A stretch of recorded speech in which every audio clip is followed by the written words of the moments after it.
রূপী বায়স তাড়াতাড়ি গিয়ে অন্ধকার পরীর জাদুদণ্ড তুলে নেয়। তারপর বিড়ালের গায়ে ঠেকাতেই সে আবারও অন্ধকার পরীতে রূপান্তরিত হয়, আর সেই মুহূর্তে বায়সও নিজের রূপে ফিরে আসে। তুমি কমলকলিকে আমার হাত থেকে বাঁচাতে পারবে না রানীপরি। আমি তোমাকে আর ওই কমলকলিকে ঠিক খুঁজে বার করব। অন্ধকার পরী যখন রানীপরীকে ধাওয়া করতে থাকে, ততক্ষণে রানীপরী পৃথিবী লোকের এক গভীর জঙ্গলে এসে পৌঁছায়। কমলকলিকে অন্ধকার পরীর হাত থেকে বাঁচাতে আমাকে এখন কিছুদিনের জন্য পৃথিবী লোকেই লুকিয়ে থাকতে হবে।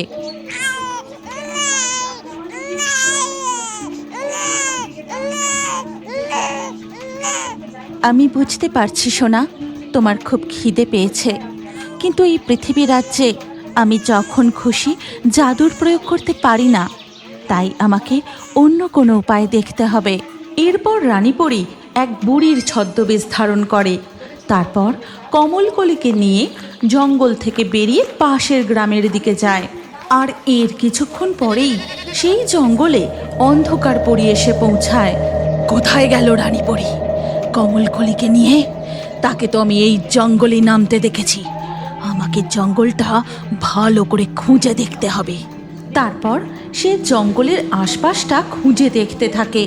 ঠিক তখনই সেখানে বাকি পরীরা এসে পৌঁছায়। স্তব্ধ হও অন্ধকার পরী, তুমি এখান থেকে আর কোথাও যেতে পারবে না। হ্যাঁ, আমরা তোমাকে এখানেই বন্দি করে নেব। তোমরা আমার কোনো কিছুই করতে পারবে না। এই বলেই সে জাদুদণ্ড দিয়ে পরীদের দিকে আক্রমণ করে এবং সেই যুদ্ধ বেশ খানিকক্ষণ চলে। কিন্তু সেই মুহূর্তে সকল পরীদের সঙ্গে অন্ধকার পরী একা পেরে ওঠে না। অবশেষে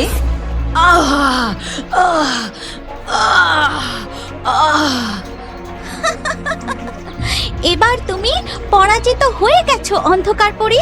আর সাথে সাথেই সকল পরীরা মিলে তাদের জাদুদণ্ডের সাহায্যে অন্ধকার পরীকে একটি কালো বিড়াল বানিয়ে দেয়।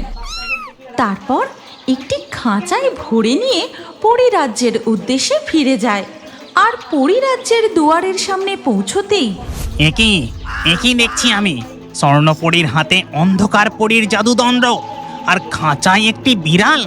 তাহলে কি পরীরা অন্ধকার পরীকে বিড়াল বানিয়ে বন্দি করে ফেলেছে?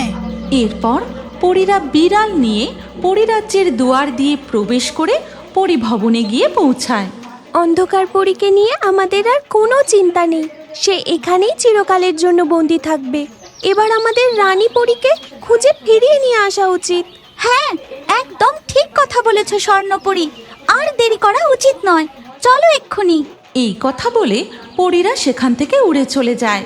আর তাদের উড়ে চলে যেতে দেখে পরীরাজ্যের বাইরে গাছে বসে থাকা বায়স সকল পরীরা দেখছি পরীরাজ্যের বাইরে চলে যাচ্ছে। তার মানে এখন অন্ধকার পরী বিড়াল রূপে পরীরাজ্যে বন্দি। আমাকে কিছু একটা ব্যবস্থা করতে হবে। এই কথা বলার সাথে সাথেই বায়স একটি ম্যাকাও পাখির রূপ ধারণ করে। তারপর পরীরাজ্যের দুয়ারের সামনে গিয়ে কেউ আমাকে বাঁচাও, রক্ষা করো। আমার যে খুব কষ্ট হচ্ছে। এ কি ম্যাকাও, তোমার কি হয়েছে? তুমি এমন পরীরাজ্যের দুয়ারের সামনে পড়ে রয়েছো কেন? আমি পরীরাজ্যের জঙ্গলেই থাকি। হঠাৎ খুব অসুস্থ হয়ে পড়েছি। ভাবলাম পরীরা নিশ্চয়ই আমাকে সাহায্য করবে। তুমি একদম ঠিক জায়গায় এসেছো বন্ধু। লালপরি, স্বর্ণপরি, তোমরা রানীপরীর অনুসন্ধানে বেরিয়ে পড়ো। আমি ম্যাকাওয়ের পরিচর্যা করছি। এই কথা শুনে বাকি পরীরা সেখান থেকে উড়ে যায়। আর নীলপরি ম্যাকাওকে নিয়ে পরীভবনের দিকে চলে যায়। আর পরীভবনে পৌঁছে তুমি এখানে একটু বসো ম্যাকাও বন্ধু, আমি তোমার জন্য ঔষধি ও পথ্য নিয়ে আসছি। ঠিক আছে নীলপরি, আমি এখানেই বসে একটু বিশ্রাম করি। তারপর নীলপরি সেখান থেকে চলে যেতেই ম্যাকাও রূপী বায়স তাড়াতাড়ি গিয়ে অন্ধকার পরীর জাদুদণ্ড তুলে নেয়।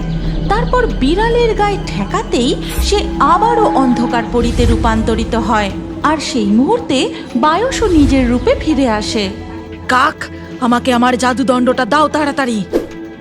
আমাকে একটা ধন্যবাদ অন্তত দিন অন্ধকার পরি। চুপ করো মূর্খ কাক, তুমি এমন কিছুই করনি আমার জন্য যাতে তোমাকে ধন্যবাদ দিতে হবে। আমি সুযোগ বুঝে নিজেই নিজের ব্যবস্থা করে নিতে পারতাম। এবার চলো এখান থেকে। তারপর তারা এগিয়ে গিয়ে দেখে নীলপরি একটি বাটিতে ঔষধি তৈরি করছে। এ কি অন্ধকার পরি, তুমি মুক্ত হলে কি করে? আর বায়স, তুমি পরিরাজ্যে প্রবেশ করলে কি করে? ও, বুঝতে পেরেছি। তার মানে বায়স, তুমি ম্যাকাও পাখির রূপ ধারণ করে আমাদের ঠকালে।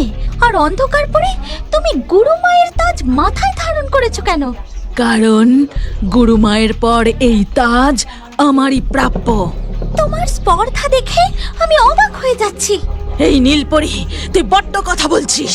এই কথা বলেই অন্ধকার পরি তার জাদুদণ্ড দিয়ে নীলপরিকে আঘাত করতেই নীলপরি ছিটকে গিয়ে বাগানে পড়ে। তারপর সেখানে অন্ধকার পরি ও বায়স এসে পৌঁছায়। তুমি দেখলে কাক, এই তাজ মাথায় পড়ার পর আমার শক্তি কত বেড়ে গেছে। হ্যাঁ, তাই তো দেখছি। এবার আপনাকে আর কেউ পরাজিত করতে পারবে না। আপনিই হবেন এই পরিরাজ্যের রানী। এই স্বপ্ন দেখা বন্ধ করো অন্ধকার পরি, তুমি অন্যায়ের মাত্রা ছাড়িয়ে যাচ্ছ। তোমরা আমার আর কিছুই করতে পারবে না। এবার শুধু ওই কমল কলিকে আমায় খুঁজে বার করতে হবে। তারপর তাকে আমার মনের মতো করে অন্ধকার শক্তির বিদ্যাধরী করে তুলব। আর সে যখন 5 বছর বয়সে পূর্ণ শক্তি লাভ করবে, সেই শক্তি কাজে লাগাবো আমি।